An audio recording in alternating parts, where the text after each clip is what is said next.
মোহাম্মদ জসিমউদ্দিন মোল্লা, সহকারী অধ্যাপক পদার্থবিজ্ঞান, সরকারি সুন্দরবন আদর্শ কলেজ, খুলনা।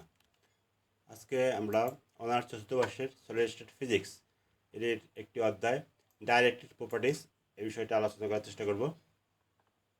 তো এখানে আমরা সমীকরণের মধ্যে এই সমীকরণটা আছে, সেটা আমি আগে একটু মনে করার চেষ্টা করি। যে আমাদের সমীকরণ যদি দেওয়া থাকে sine theta cos square theta D theta সমান সমান এর মান কত 2/3। এটা আমি কীভাবে দেখাবো? যদি এই একটা রাশিমালা, এই কস স্কোয়ারকে আমি ধরে নিলাম জেড, যদি এটা ডিফারেন্সিয়াল করি তাহলে পাবো সাইন থিটা ডি জেড, যেহেতু কস থিটা সমান সমান মাইনাস সাইন থিটা। এবার থিটার মান যদি আমাদের 0 হয় তাহলে কস 0 একটি মান আসছে 1 পাওয়া যাবে। অর্থাৎ এখান থেকে থিটার মান যদি পাই হয় তাহলে আমাদের জেডের মান পাওয়া যাবে হচ্ছে হলো কস 180 ডিগ্রি মান আসলে -1। এখন এই মানগুলো আমি বসাবো, এখানে মানগুলো বসাই।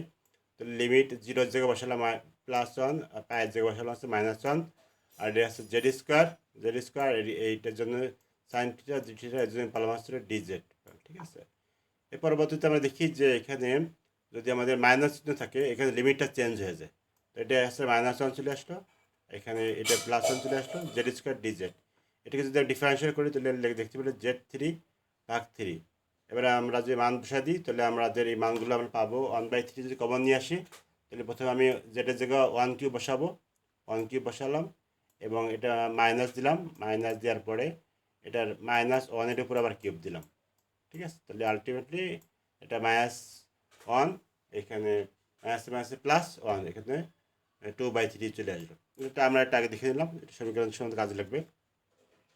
এখন আমরা আসি যে ডাইলেকট্রিক বলতে কী বোঝে। ডাইলেকট্রিক হচ্ছে এক প্রকার অন্তরক বা অপরিবাহী পদার্থ। ইহার মধ্যে দিয়ে ইলেকট্রিসিটি প্রবাহিত হয় না, তবে এর কিছু ধর্ম আছে যেটা আমাদের খুবই প্রয়োজনীয় ধর্ম। যেমন ইহার পোলারাইজেশন ধর্ম আছে, অর্থাৎ এটা যদি ইলেকট্রিক ফিল্ড প্রয়োগ করা হয় তবে এখানে আয়ন সৃষ্টি হয়, অর্থাৎ প্লাস মাইনাস ধনাত্মক আয়ন ঋণাত্মক আয়ন সৃষ্টি হয়। এটা কিছু বিস্ফোরণ ক্ষমতা আছে, এরা বিকিরণ শোষণ ক্ষমতা রয়েছে, এটা ডাইলেকট্রিক ক্ষয়ের বৈশিষ্ট্য রয়েছে। তো ডাইলেকট্রিকের আমরা দুই প্রকার পাই, একটা হচ্ছে পোলার, একটা হচ্ছে নন পোলার। আমরা পোলারের মধ্যে রয়েছে আমাদের হাইড্রোজেন ক্লোরাইড, পানি। আমরা এখন দেখি যে এগুলার বৈশিষ্ট্যগুলো কী কী আছে। যে আমরা নন হিসেবে দেখতে পারতেছি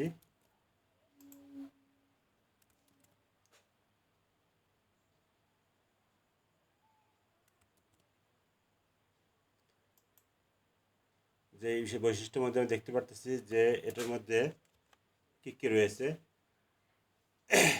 ডাইলেকট্রিক ফিল্ডে যখন আমি ইলেকট্রিক ফিল্ড প্রয়োগ করলাম, তখন অবস্থাটা কী দাঁড়াবে? এগুলো আসলে আমাদের বিপরীত দিকে ছিল প্লাস মাইনাস, এটা আমাদের জাস্ট মাইনাস প্লাস এই আকার ধারণ করবে, প্রত্যেকটা লিনিয়ার আকার ধারণ করবে। এবং যদি আমাদের এখানে উল্টোপাল্টা আকার থাকে, যদি নন লিনিয়ার থাকে, তো সেটা লিনিয়ার আকার ধারণ করবে, অর্থাৎ এটা একই রকম ধারণ করবে। এবার আমরা দেখি যে পোলার আয়ন কাকে বলে। পোলার আয়ন আমি দেখি বললাম যে ডাইলেকট্রিকে যদি আমরা দেখার চেষ্টা করি, যেখানে পাত রয়েছে, এখানে একটা ডাইলেকট্রিক পদার্থ নিলাম, আর এখানে হচ্ছে আমাদের একটা ব্যাটারি সংযোগ দিলাম, নেওয়ার ফলে এখানে পজিটিভ আয়ন, এখানে পজিটিভ, নেগেটিভ, এখানে নেগেটিভ আমি একটাই দিলাম, এখানে নেগেটিভ দিলাম একটা, নেগেটিভ এখানে ডাইলেকট্রিক মধ্যে এখানে যে প্লাস এবং এখানে যে মাইনাস, অর্থাৎ এই আয়নের সৃষ্টির যে প্রক্রিয়া তাকে বলতেছি আমরা পোলার আয়ন প্রক্রিয়া বলতেছি। এবার আমরা অন্যদিকে দেখি যে স্থূল ডাইলেকট্রিক ফিল্ড, ইলেকট্রিক ফিল্ড এখন অনেক প্রকারের 4 প্রকার ইলেকট্রিক ফিল্ড দেখতে পারবো। যে সাধারণত আমরা দেখি যে স্থূল ইলেকট্রিক ফিল্ডটা কীভাবে হবে। এখানে আমরা একটা দুটি পাত দিলাম, ধারকক্ষেত্রে পাত দিলাম, এখানে হচ্ছে ডাইলেকট্রিক পদার্থ রাখলাম। যখনই আমি এখানে পজিটিভ এবং নেগেটিভ দিলাম, এখানে পজিটিভ হবে আর এই পাতে নেগেটিভ হবে। তাহলে এই পজিটিভ থেকে নেগেটিভ দিকে একটা আমি ইলেকট্রিক ফিল্ড পাবো, সেটা হচ্ছে আমাদের E0। এবং এই পাতের যে চার্জ ছিল, এখানে পজিটিভ তাই এখানে নেগেটিভ সৃষ্টি হবে, এখানে নেগেটিভ তাই এখানে পজিটিভ সৃষ্টি হবে, অর্থাৎ এটাই আছে পোলার আয়ন। পোলার আয়নের কারণে আবার এই যে পোলার আয়ন প্লাস থেকে এই ইলেকট্রিক ফিল্ডটা কোন দিকে যাবে, প্লাস থেকে ইলেকট্রিক ফিল্ডের দিকে আছে, প্লাস থেকে মাইনাস, এখানে আরেকটা ইলেকট্রিক ফিল্ড আমরা পাবো, সেখান থেকে পারলাম হচ্ছিল ইয়ন। এই দুটো যোগফলকে আমি বলতে চাচ্ছিল স্থূল ইলেকট্রিক ফিল্ড বলতেছি। আমরা এখানে প্লাসের জায়গা যেহেতু আমরা মাইনাস দিতে পারি, এখানে ভিতরে মাইনাস দিতে হবে, যেহেতু আমাদের এই ইলেকট্রিক ফিল্ডটা এটা E0 একদিকে রয়েছে আর এখানে E1টা একদিকে রয়েছে, E1টা একদিকে রয়েছে, এখানে মাইনাস দিতে পারি। এবারে আমরা লোকাল ইলেকট্রিক ফিল্ডে যাই। লোকাল ইলেকট্রিক ফিল্ডে আমরা এবং প্রমাণ করব যে লরেন্স পদ্ধতিতে যে যেখানে কিউবিক প্রতিসাম্য রয়েছে তা ডাইলেকট্রিকের অভ্যন্তর তড়িৎ ক্ষেত্রের একটি রাশিমালা প্রকাশ করে, অর্থাৎ এই ই লোকালের একটি রাশিমালা আমরা প্রকাশ করার চেষ্টা করব। ই লোকাল সমান E plus P by epsilon zero, এটা সম্ভবত এখানে 3 এপসাইলন জিরো হবে, ঠিক আছে। যাই হোক, তাহলে আমরা দেখানোর চেষ্টা করি।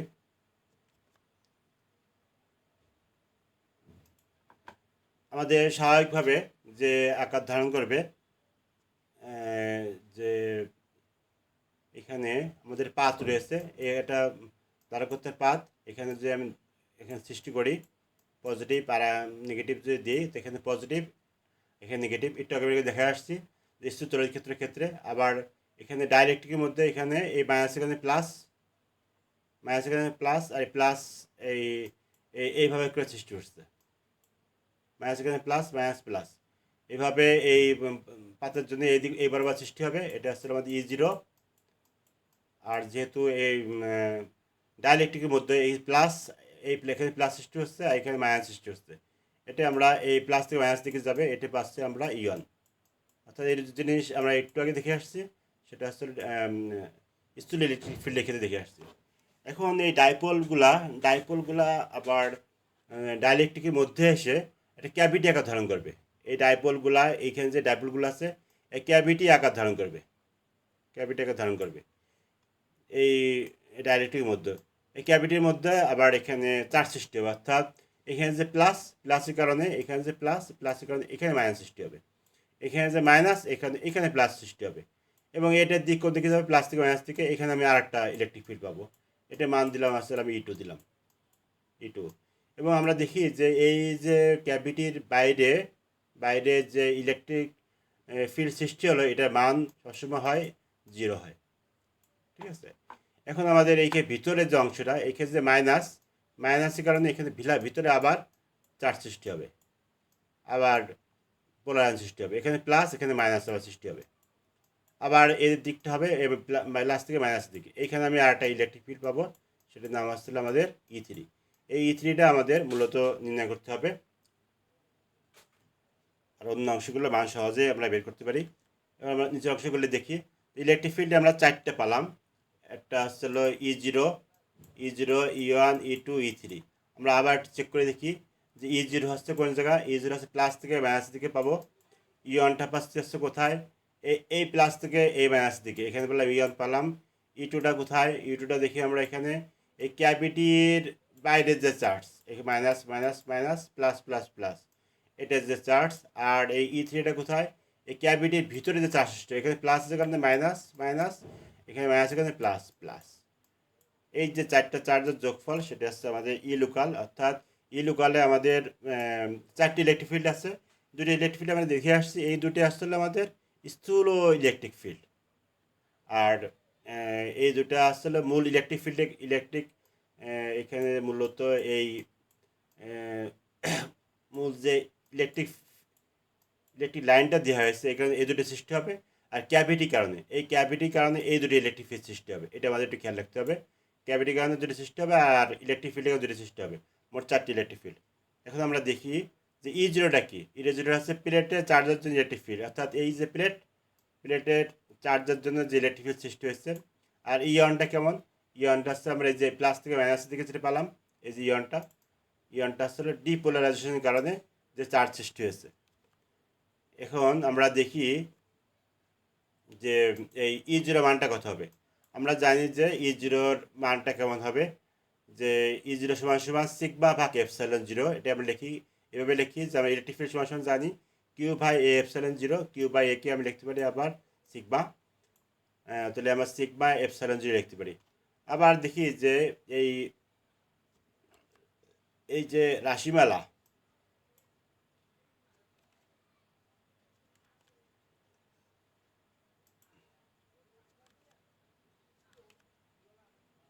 এই যে রাশিমালা E0 আর এর মধ্যে সম্পর্ক আছে, আমি আবার এখানে চেক করে দেখাই যে এটা আছে ধারক, এখানে ইলেকট্রিক ফিল্ড দেওয়া হলো, এটা আছে আমাদের মূলত ইয়ে, আর এখানে যে প্লাস আর প্লাস, এখানে মাইনাস মাইনাস, অর্থাৎ এইখানে এটা পেলাম আসলে E0 পেলাম, E0 পেলাম। এই E0 আর এর মধ্যে সম্পর্ক সেটা আমরা এখানে দেখতে পাই, E0 সাথে এর সম্পর্ক আসলে E0 সমান সমান E প্লাস P/ε0, এটা রাশিমালা আমরা পেতে পারি। আবার আমরা ইয়নটা যেটা আমরা দেখলাম, ইয়নটা কেমন, এখানে এখানে আসলে মাইনাসের কারণে এখানে প্লাস সৃষ্টি হবে, প্লাস সৃষ্টি হবে, এই প্লাসের কারণে এখানে মাইনাস সৃষ্টি হবে, অর্থাৎ এই ইলেকট্রিক ফিল্ডটা আছে প্লাস থেকে মাইনাসের দিকে, ঠিক আছে। এবং এটা মানটা একই রকম থাকতেছে, শুধুমাত্র দিক চেঞ্জ হওয়ার কারণে এটা মাইনাস চিহ্ন এখানে চলে আসছে। যেহেতু E0 হচ্ছে এইদিকে, E0 হচ্ছে এইদিকে, আর ইয়নটা হচ্ছে এইদিকে, বিপরীত দিকে হওয়ার কারণে এটা আমরা মানটা দিলাম মাইনাস। এবং আমরা দেখি যে আরও দুটো মান রয়েছে E2 আমরা মানটা বলে আসছি যে E2 মানটা কেমন হবে, এটা মানটা হচ্ছে 0 হবে, E0 মানটা হচ্ছে 0 হবে আমাদের। যেহেতু ক্যাভিটির চারপাশে আমরা বলে আসছি যে এখানে যে এই যে ক্যাভিটি আকার ধারণ করতেছে, এই E2টা ছিল আসলে মূলত এইখানে ছিল, E2টা এই আমরা চিত্র দিকে আবার একটু যাই, E2 হচ্ছে এখানে, এই যে আমাদের E2টা এখানে সৃষ্টি হচ্ছে, অর্থাৎ এখানে মাইনাস মাইনাস এর পাশে প্লাস ছিল, এখানে মূলত প্লাস ছিল। এই ক্যাভিটির বাইরে E2 এর মান আসছিল, এটা এটা এদিকে যাবে, প্লাস থেকে মাইনাসের দিকে, এই E2 এর মান আসছিল পৃষ্ঠে, বৃত্তাকার পৃষ্ঠে E2 এর মান 0 থাকে। এবং E3টা বের করার চেষ্টা করবে, যেহেতু এখানে আবার মাইনাস রয়েছে, এখানে আবার প্লাস সৃষ্টি হবে, এখানে প্লাস সৃষ্টি হবে, এখানে প্লাস রয়েছে, এখানে মাইনাস সৃষ্টি হবে, এখানে আমরা আরেকটা ইলেকট্রিক ফিল্ড প্লাস থেকে মাইনাসের দিকে, এই E3টা আমাদের মূলত এখন নির্ণয় করতে হবে। এটি আছে বিজ্ঞানী লরেন্স এটা বের করছেন। আমরা দেখি যে এটা মানটা কীভাবে নির্ণয় করে। গোলাকার যাকে ধারণ করছে এখানে কেমন ছিল, এখানে প্লাস, এখানে মাইনাস, অর্থাৎ এখানে এখানে একটা ইলেকট্রিক ফিল্ড ছিল, সেটা আসলে প্লাস থেকে মাইনাসের দিকে। এটাকে আমরা লিখতে পারি আসলে এটার তল ঘনত্ব সিগমা পি লিখতে পারি। এবং এর জন্য লিখতে পারি যে যেহেতু এটা ভূমি বরাবর কাজ করতেছে, ভূমি বরাবর কাজ করে আমরা যদি ভূমি দিকে কাজ করি কস থিটা, আর লম্ব দিকে কাজ করে আসছিল সাইন থিটা, এই কারণে আমরা পি কস থিটা লিখতে পারি। এখন আমরা এটার ইলেকট্রিক ফিল্ড জানার চেষ্টা করব। যেহেতু এটা বৃত্তাকার, ঠিক আছে, তাহলে এটার বৃত্তাকারের চাকতির যে চাকতির ব্যাসার্ধ কত হবে, এটা এই অংশটি কেটে নেওয়া হয়েছে, এটা আসলে লম্বভাবে কাজ করতেছে, এটার এটার বৃত্তাকার এর মোট ব্যাসার্ধ হচ্ছে হলো এ, ঠিক আছে। যেহেতু এখানে এই চাকতির ব্যাসার্ধ কত হবে, যেহেতু এটা লম্ব দিকে কাজ করতেছে, এটা হবে এ সাইন থিটা, এটা এখানে লিখলাম এ সাইন থিটা। আর এখানে ভূমি বরাবর কাজ করতেছে, এটা হবে আমাদের এ কস থিটা, যেটা আমরা এখানে লিখলাম।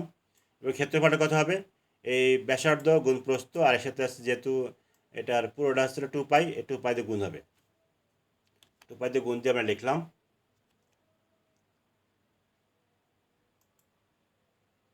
2 পাই দিয়ে গুণ দিয়ে আমি লিখলাম, এই অংশ লিখলাম। তাহলে আমাদের এটা গুণ করলে কত আসতেছে, যে চাকতির চাষটা কত হবে, ক্ষেত্রফল গুণ ঘনত্ব, ক্ষেত্রফল আসছে এটা, আর একটু আগে আমরা দেখে আসলাম এইখানে যে ঘনত্ব, অর্থাৎ এই যে ভূমি থেকে কাজ করে, যেহেতু পি কস থিটা, পি আছে পোলারাইজেশন করে লিখলাম, তাহলে এই পি কস থিটা এখানে লিখলাম। তাহলে আমাদের গুণফল করলে কি আসলো, 2πa², এই কস থিটা গুণ করলে কস স্কয়ার থিটা চলে আসলো। এখন এটা ইলেকট্রিক ফিল্ডের আমরা নর্মাল সূত্র অনুসারে আমরা জানি যে ইলেকট্রিক ফিল্ডের সূত্রটা কেমন হয়, ই সমান সমান 1/4πε0 কিউ বাই এ², এই সূত্র নর্মালি আমরা জানি, ঠিক আছে। তাহলে এখানে 1/4πε0 দিলাম, এখানে কিউ এর মানটা সেখানে বসাই দিলাম, কিউ এর মানটা এটা পেলাম একটু আগে, এটা বসালাম এখানে, আর এই A² মানটা এখানে বসাই দিলাম। এই দুটোকে যে গুণফল করি, তাহলে আমরা দেখতে পারি যে এই টু কাটা যায়, এই পাই কাটা যায়, এবং A² কাটা যায়, তাহলে থাকে P/2ε0, এখানে মান বসাই দিলাম। আর এটা ইন্ডিকেশন হবে আসলে 0 থেকে পাই পর্যন্ত, যেহেতু এটা অর্ধেকটা কভার করতেছে, তাহলে আমাদের এটা দিব। এবং sine theta cos square theta আমরা দিয়ে দেবো।